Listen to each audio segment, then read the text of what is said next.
Okay, we're back. We got cut off because of a battery. But we were talking about 1975, and I was asking you if you were still in the organization when that video was played at the 2016, I believe, convention, when they threw everybody under the bus, the rank and file. You were still believing in the organization Yes. in 2016. So how did you feel being at that convention, watching that video? I was shocked. I thought, what did they just say? It was inconceivable that they were saying that those faithful, self-sacrificing brothers and sisters just weren't thinking straight. It was terrible. And I had already, I think I'd seen it ahead of time because it had been leaked, so I knew it was coming up, and it made me angry when I saw that. That came in too. My parents were part of that group. Yeah. What did you think of the bunker videos?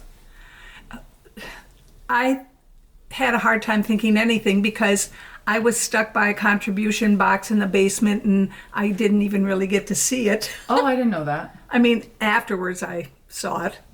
But I thought, well, this is very dramatic. Will it be that way? I don't know. Fit C Webb asks, if you had known all the facts about Russell and the Rutherford history of the Watchtower Society, would you have still been convinced?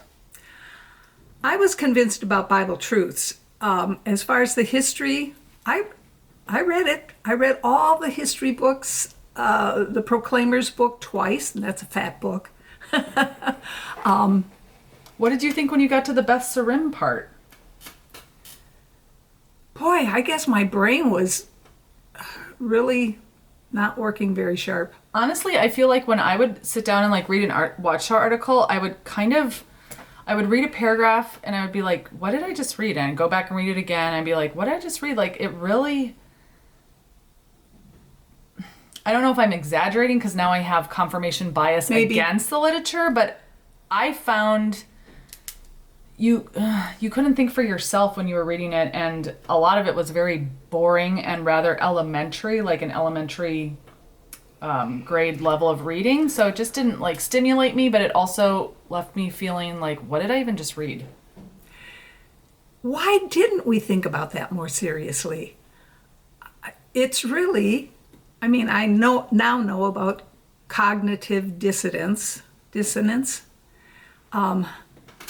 And I do believe that those things were covered in our history books, I say the witness history books, in a clever way. Rutherford really was not a nice man, but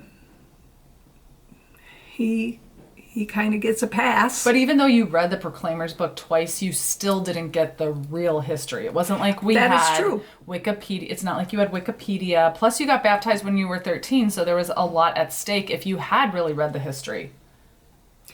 Yes, that's true too. Yeah, they are.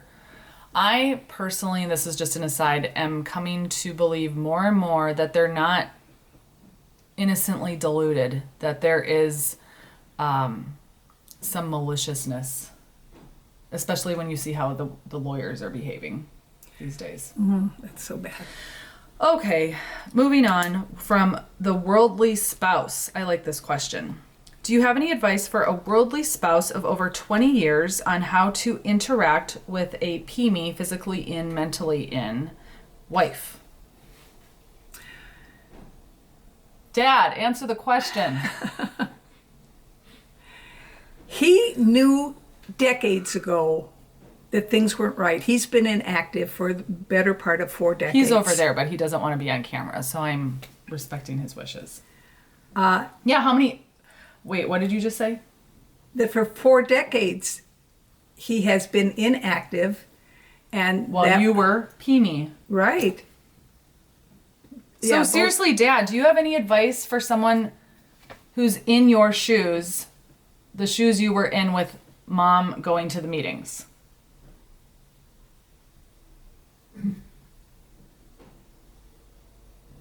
I don't like to give advice. That's so his style. He doesn't like to give advice. Apparently is how he felt all those years. He didn't want to give advice to me. So he was reading the books, and he's always been a voracious reader. But he did live his own truth by ceasing to go to the meetings. It wasn't like he went along so far to the point of continuing to go to meetings. He went long enough to help me with you two kids in your infant stages. Mm-hmm. Yeah, so as far as I think actually Dad always has the wisdom. We're not in the advice-giving business, but because you solicited it with this question, just keep loving her.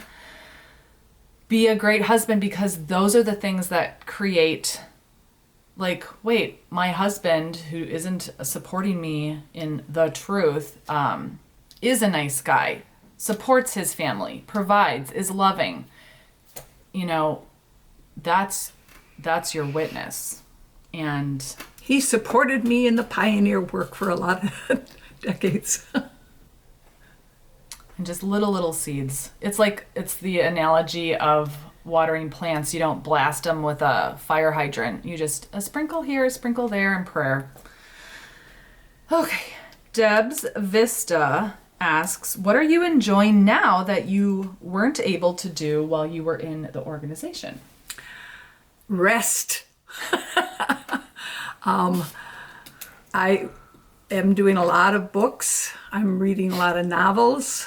Jim and I sit on our individual chairs, reading our individual books and falling asleep, as old people do, nodding off. No, that is one thing. I have had a lot more time to investigate. This is maybe one big reason why Jehovah's Witnesses don't wake up. They're kept too busy. They don't have time to investigate these videos or sort through what might be good and might be bad. Bad is not a good word.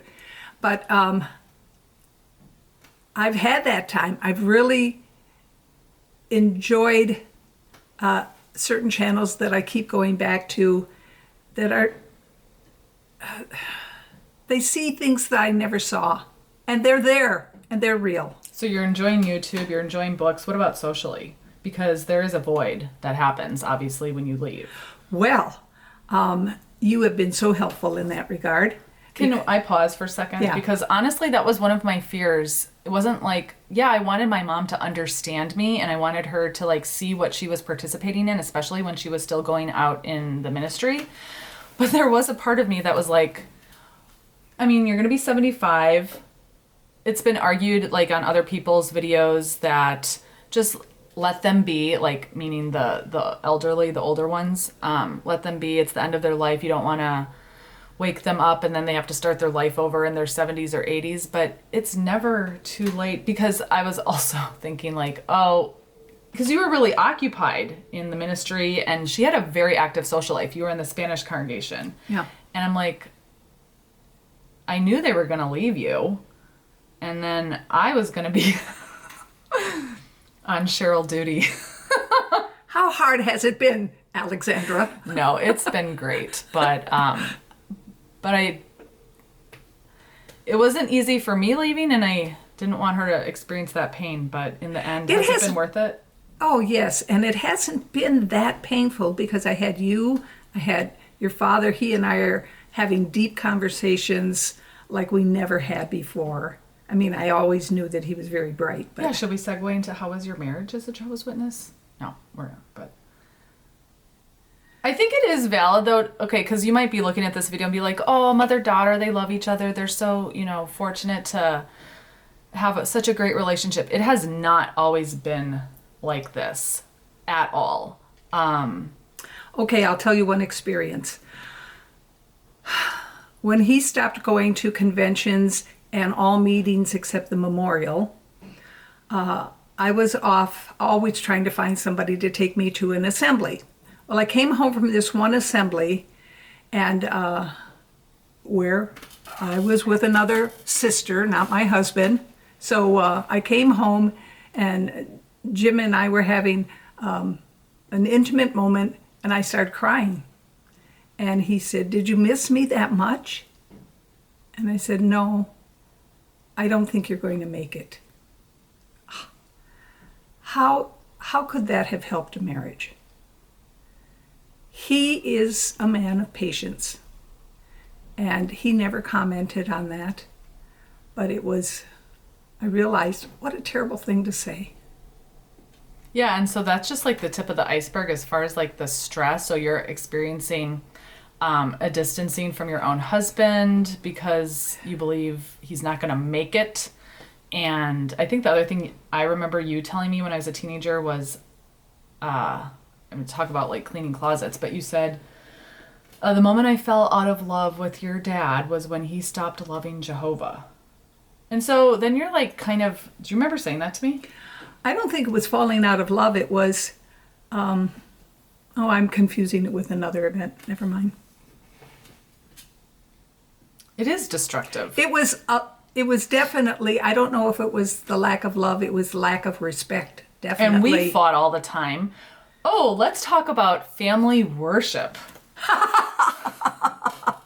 Well, because he wasn't conducting, I think you resented that he wasn't conducting, but because you're supposed to do this thing, neither my brother or I wanted to do it. But we would read the paragraphs like this. I remember like, blah, blah, blah, blah, blah. Like I just wanted it to be over, and then I wasn't having a good attitude, so then she would start screaming. You were a screamer and a door slammer. And do you remember the time, my dad's laughing over there. It's like, yup.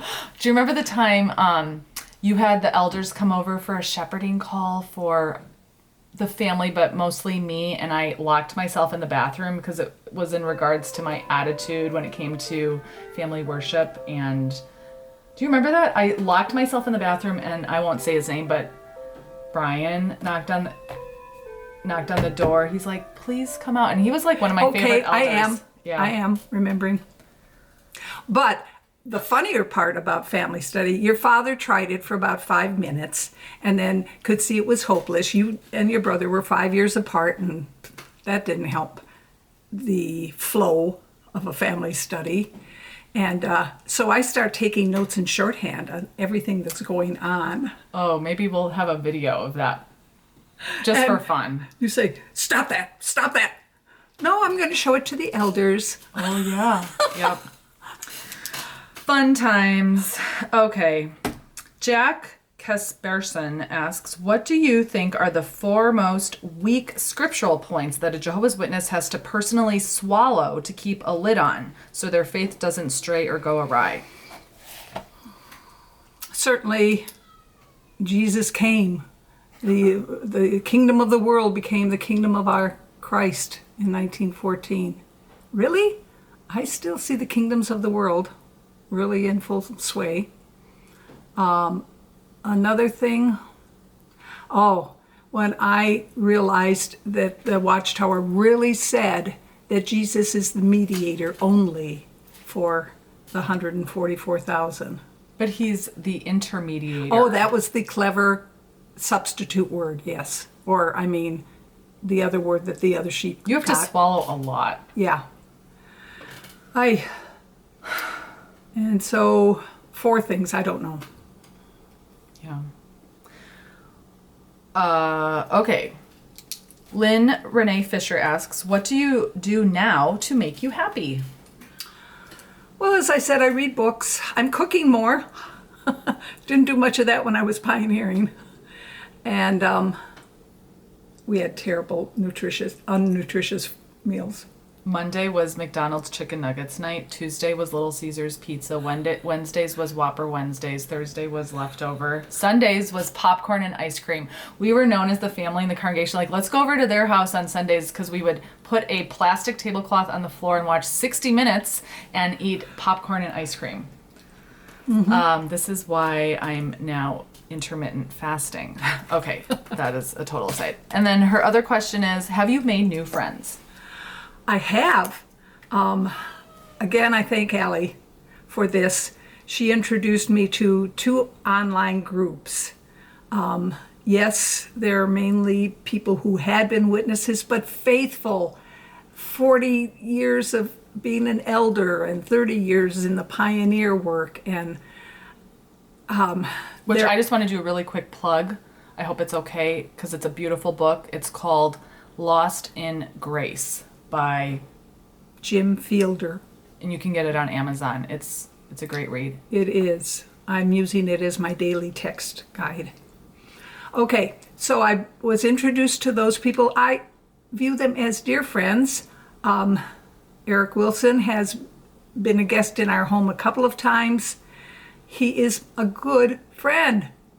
And now we're going to this Bible study group, only for 3 weeks so far, but it's so comfortable, of a mix of women from various churches who meet together. There's 14 or 16 of us.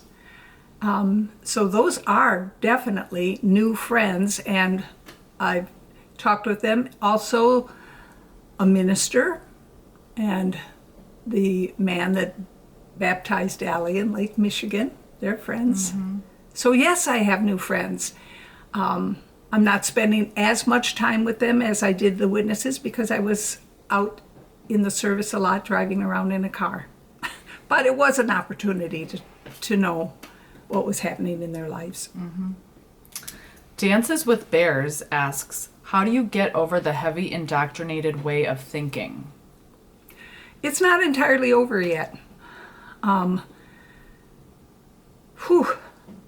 lot of Bible reading. Galatians and Romans have been so eye-opening. Why didn't I not understand things that it says in those books before? Romans chapter 8. If you're a Jehovah's Witness watching this, read Romans chapter 8. Are you allowed to call God Abba? So, what was the question actually? How do you get over the heavy indoctrinated way of thinking? Yeah, really let God's word speak to you and use various translations. Comparing, I'm comparing a lot now. And be okay without knowing, without having a definitive answer. Like, be okay with uncertainty. Oh, that's hard for me because we were right. We had the truth. And now there's definitely more questions I have than answers, and that's okay. I'm not feeling dumb. I've been enlightened in many ways, but there's some things that, the carpet got pulled out from under me on a couple of things. And isn't that a good word, enlightened? Before that used to like equate in my brain like all-knowing, and now it's like actually feeling lighter. Like you feel lighter when you are not under indoctrinated ways of thinking. Because you don't have to anyway. That was a great question. Bozo Clown asks, do you think Jehovah's Witnesses have any truths that mainstream Christianity doesn't? Yes, I do. I think that we're one of the few organizations worldwide where none of the men go to war or sign up. I think that's big. What else was I thinking when I read that question? What Bible truths? I still think that Jehovah is supreme and his son is his son, that they're not in a Trinity relationship. I mean, just the words son and father. And we disagree on that. Like, we don't see that eye to eye, and it doesn't affect our relationship. Did for a little bit. Allie, if you don't deny